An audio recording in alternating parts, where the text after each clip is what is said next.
A staff physician at Toronto's Hospital for Sick Children has been arrested and charged with possessing and accessing child sexual abuse material. Scarlet Grace for Rebel News. Dr. Delan Dissanayake, 44, is a pediatric rheumatologist, clinician scientist, and assistant professor at the University of Toronto. He holds both a medical degree and PhD and works in SickKids auto-inflammatory clinic, treating children with complex and often rare immune disorders. These are children already facing significant health challenges, and their families place enormous trust in the physicians caring for them. According to Toronto Police, the investigation began in January 2026 after an electronic device was allegedly used to access and download child sexual abuse material. In February, members of the Internet Child Exploitation Unit executed search warrants at both a private residence and the Hospital for Sick Children. Officers seized multiple electronic devices, including a work computer.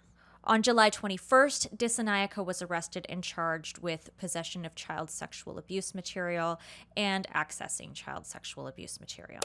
Both Toronto Police and SickKids have been quick to emphasize that at this time, there is no evidence linking the alleged offenses to his medical practice or to any patients. The hospital says it placed Dissanayake on immediate leave once it became aware of the police investigation.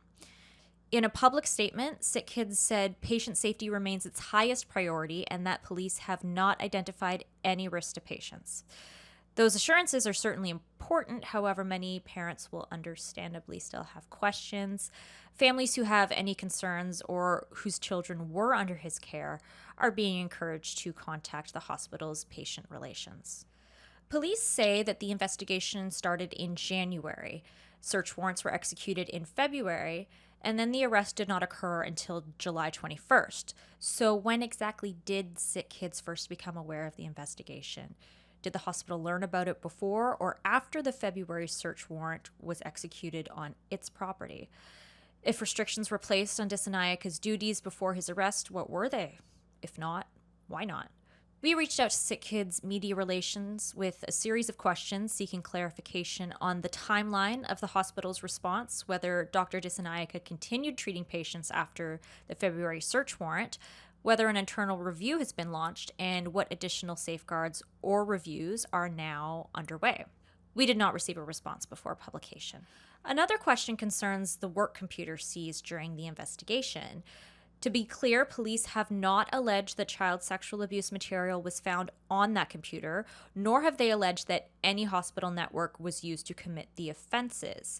The seizure alone does not establish that. However, it does raise the question about the safeguards surrounding hospital-issued devices, workplace technology, and the procedures followed when police do execute a search warrant inside one of Canada's most prominent children's hospitals. SickKids is not just another hospital, it is Canada's leading pediatric hospital, caring for some of the country's sickest and most medically complex children. Families travel from across Canada seeking specialized treatment that often cannot be found elsewhere. Public confidence in an institution like SickKids depends not only on the quality of its medical care, but also on the trust parents place in the people working there.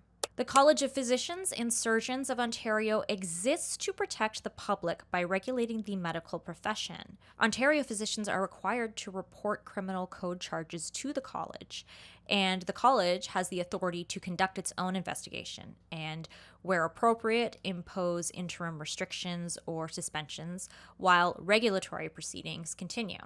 That process is separate from the criminal case, and a criminal charge alone does not determine whether professional discipline will follow. Nevertheless, parents and the public do deserve to know how that regulatory process will unfold and what timeline can be expected.